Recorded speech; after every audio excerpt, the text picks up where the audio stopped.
Bismillahirrahmanirrahim. Hari ini kita akan diskusi untuk membedah proposal tesis. Ini proposal tesis untuk studi prodi komunikasi dan penyiaran Islam. Nah, pertanyaannya, apa yang harus disiapkan dalam apa namanya itu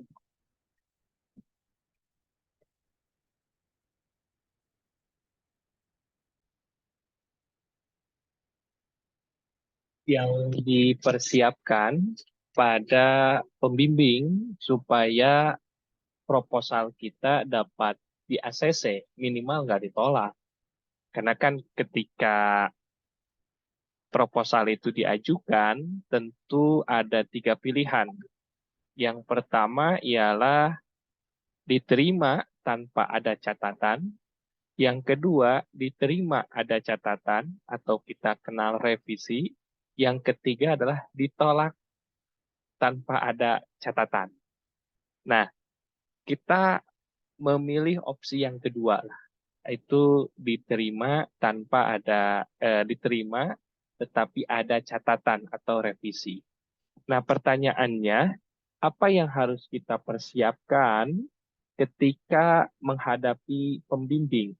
Nah, kita coba kita notepad ya. Notepad ya.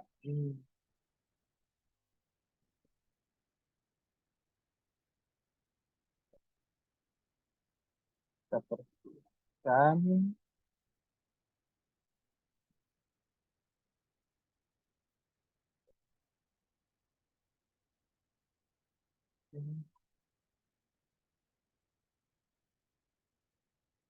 Baik, yang harus dipersiapkan, yang harus kita persiapkan itu yang pertama dalam penelitian itu adalah latar belakang masalah. Nah, ini latar belakang masalah. Yang kedua adalah rumusan masalah. Yang ketiga metodologi metodologi metodologi penelitian. Rumusan masalah ini poinnya adalah kenapa Anda memilih topik atau judul penelitian ini. Sebenarnya bagi penguji ataupun pembimbing, 3 poin ini sudah dapat terlihat bagaimana logika dari researcher ataupun pengajuan proposal itu berkaitan dengan proposal yang diajukan. Karena untuk hasil penelitian tidak lepas dari kerangka yang jelas, metode yang jelas, sehingga menghasilkan penelitian yang dapat dipertanggungjawabkan.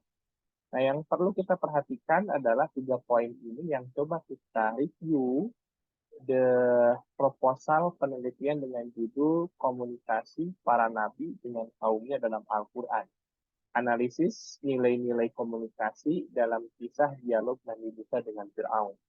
Karena ini prodi KPI, komunikasi penyiaran Islam, maka yang komunikasinya itu wajib harus ada. Boleh jadi kita harus melihat peta penelitian dari prodi yang dipilih itu. Jadi kita tahu peta penelitiannya seperti apa. Dan tidak lepas dari Islam. Karena memang penyiaran Islam tentu harus ada kaitannya dengan studi keislaman dari perspektif komunikasi. Nah, dari judul ini sebenarnya sudah mewakili prodi komunikasi karena komunikasi penyiaran Islam, karena ada komunikasi dan ada Islam. Namun di sini perlu adanya penegasan supaya tidak adanya keterkaitan dengan kajian tafsir. Walaupun memang karena kajian teks Quran, pasti akan ada faktor yang namanya itu kajian teks atau kajian tafsir. Tapi itu hanya elementer atau tambahan, bukan menjadi objek utama. Nah, yang pertama kita dari judul oke, hanya kita masuk ke alasan kenapa meneliti ini. Nah, ini saya tutup dulu ya, 3 poin ini. Saya coba cek. eh, Nah, ilmu komunikasi. Oke, ini dalam ilmu komunikasi dikenal sebagai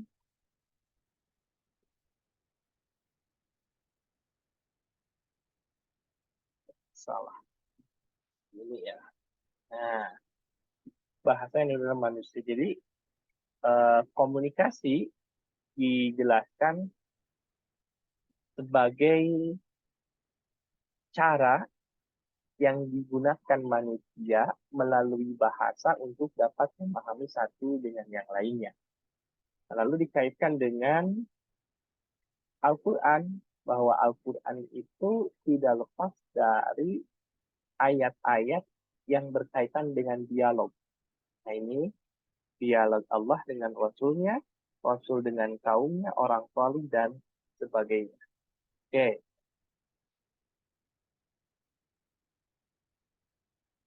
oke, ini.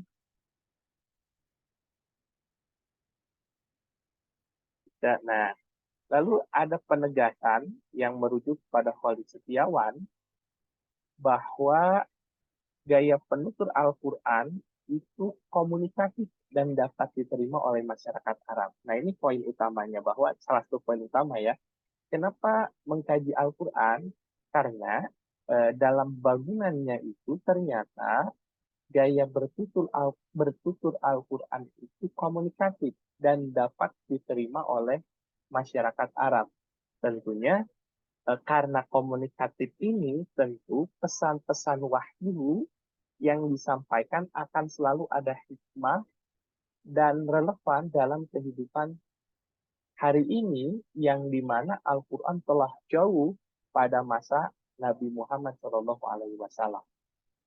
Nah, kita coba mencari apa kaitannya dengan memilih Nabi Musa. Nih, ini ada ternyata ya. Jadi ini harus menjadi poin bacaan, eh, bahwa dalam Al-Quran itu salah satunya menjelaskan tentang kisah.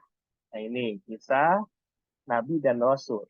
Salah satunya Nabi Musa yang sering disebutkan dalam Al-Quran.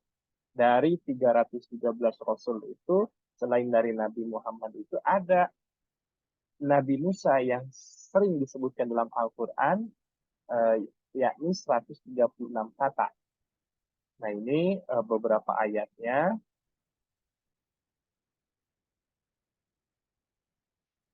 Nah, dari beberapa surat itu tentu ada komunikasi antara Nabi Musa dengan Allah, Nabi Musa dengan eh, Fir'aun, lalu Nabi Musa dengan Nabi Harun, dan yang lainnya itu adanya proses komunikasi yang yang oleh Al-Quran diungkapkan dengan bahasa eh, yang dapat dipahami oleh pembacanya. Nah, ini ya. Jadi, salah satu yang memang menarik itu, poin pertama adalah Nabi Musa itu merupakan nabi yang secara diberikan kelebihan atau keistimewaan dapat berbicara langsung dengan Allah. Itu yang pertama itu. Karena kan ketika eh, dan itu diabadikan oleh Al-Quran. Lalu, nah ini berbicara Nabi Musa dengan Fir'aun. Jadi, nah ini.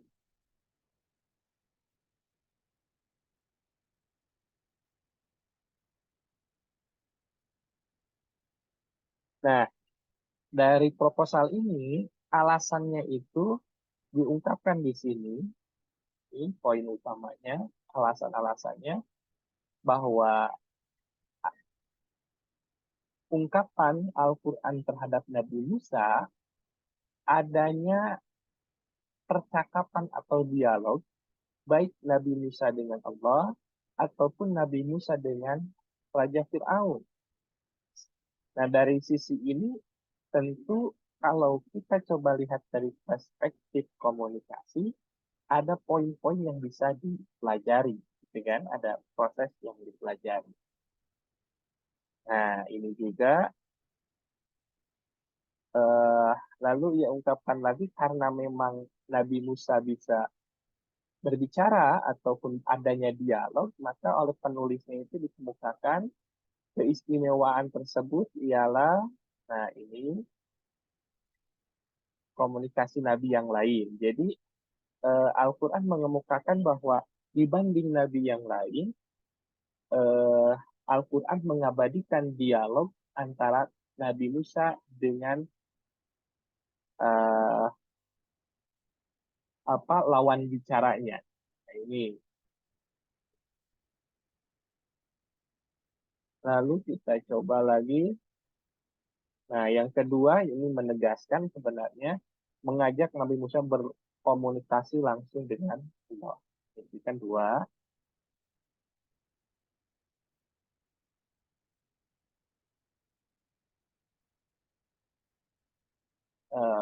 Kita coba.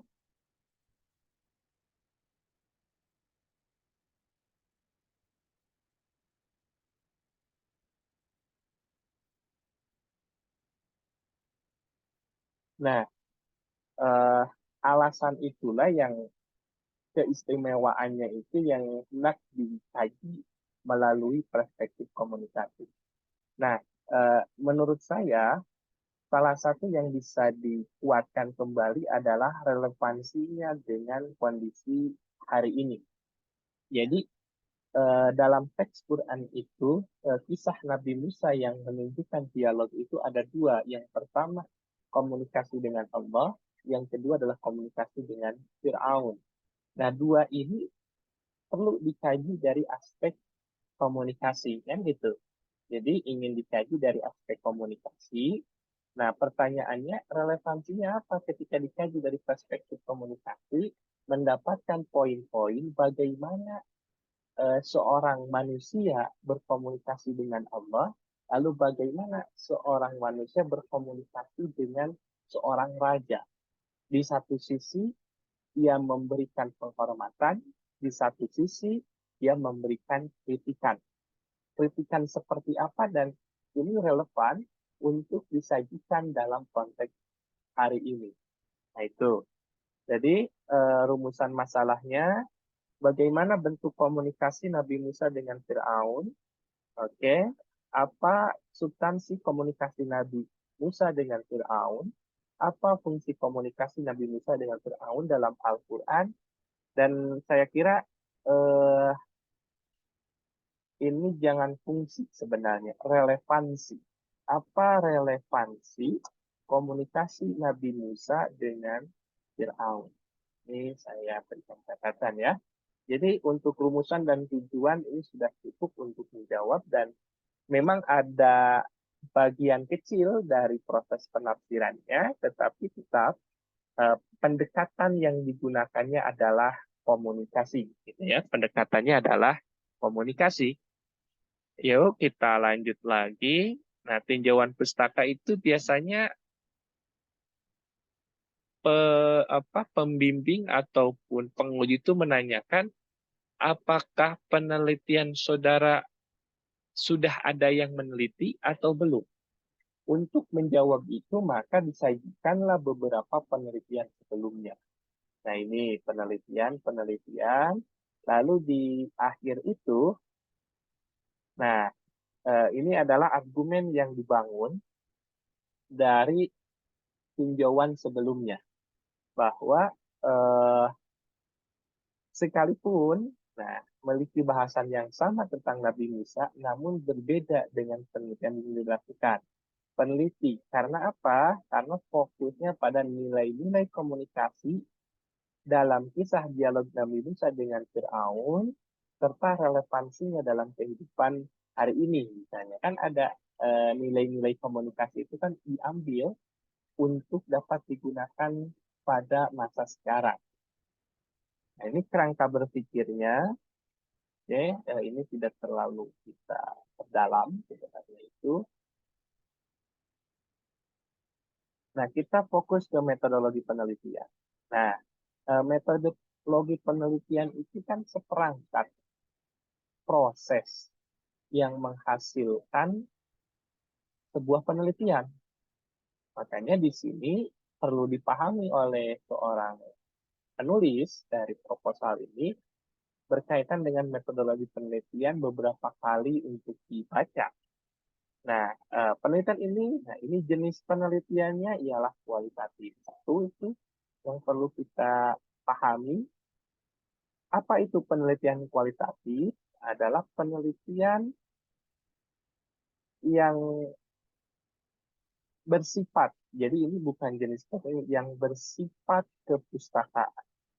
Jadi bersifat kepustakaan atau literary research. Ya, ini penelitian eh, apa ya istilahnya itu riset buku atau riset teks, gitu ya. Nah, lalu sumber dan jenis data primernya itu adalah teks Quran sendiri, sedangkan sekundernya itu buku-buku komunikasi dan beberapa aspek lain. Lalu teknik pengumpulan data, ini teknik analisis datanya ya melalui ilmu komunikasi, metodologi penelitiannya, reduksi data, penyajian, verifikasi. Oh, ini oke. Okay. Nah, jadi kita secara umum apa yang disajikan ini sudah mewakili 3 poin ini. Dari latar belakang masalahnya tinggal sudah cukup untuk diajukan. Lalu rumusan masalahnya itu sudah ada, hanya mengganti saja. Nah, metodologi penelitiannya dan yang perlu ditekankan adalah analisis datanya. Nah, analisis datanya itu adalah menggunakan ilmu komunikasi. Nah, ilmu komunikasi itu memang banyak. Jadi, apakah mau menggunakan apa, yang kira-kira itu cocok, ya itu gunakan saja. Jadi, ilmu komunikasi yang cocok silakan digunakan, dan itu sangat memberikan dampak yang untuk mendapatkan hasil yang kita inginkan. Nah, itu yang saya kira review dari proposal tesis ini, dan ini sudah bisa kita pahami, sehingga ketika ditanya apa alasan Anda meneliti ini, ada dua tadi. Yang pertama adalah bahwa dalam Al-Quran itu ternyata berbentuk dialog. Ada beberapa ayat yang menunjukkan dialog yang mudah dipahami oleh masyarakat. Dialog itu bisa ditunjukkan antara Allah dengan nabinya, antar nabi ataupun dengan orang-orang soleh. Dan salah satu yang menunjukkan dialog yang banyak itu adalah kisah Nabi Musa. Nah, itu kan, kisah Nabi Musa dengan Allah, dengan Fir'aun, dengan Nabi Harun dan yang lainnya. Nah, yang salah satu ingin dikajinya itu adalah dengan Fir'aun, yang mana bagaimana komunikasi Fir'aun terhadap eh, komu, oh, maaf, komunikasi Nabi Musa dengan Fir'aun. Karena ada dua ayat yang menunjukkan salah satunya itu dengan lemah lembut. Sehingga di sini kita bisa melihat bagaimana seseorang memberikan kritikan ataupun memberikan apresiasi atau memberikan masukan terhadap pemerintahan. Nah, komunikasi seperti apa yang bisa dilakukan yang digambarkan oleh Al-Quran. Nah, oleh karena itu digunakanlah salah satu penelitiannya menggunakan pendekatan komunikasi. Untuk apa? Untuk mendapatkan nilai-nilai sehingga menjawab rumusan masalah yang salah satunya ialah relevansi eh, tentang Nabi Musa dan Fir'aun dalam Al-Quran itu untuk kita apa? Itu dengan menggunakan komunikasi. Nah, itu ya. Jadi saya kira itu sudah cukup. Silakan catatan-catatan ataupun highlight warna yang itu menjadi fokus untuk dibaca lebih dalam, dipahami, sehingga itu yang nanti dipersiapkan untuk pembimbing dalam menjawab pertanyaan-pertanyaan, sehingga proposal tesis ini dapat di-ACC atau dapat diterima minimal adanya revisian. Itu ya. Terima kasih atas perhatiannya. Wassalamualaikum warahmatullahi wabarakatuh.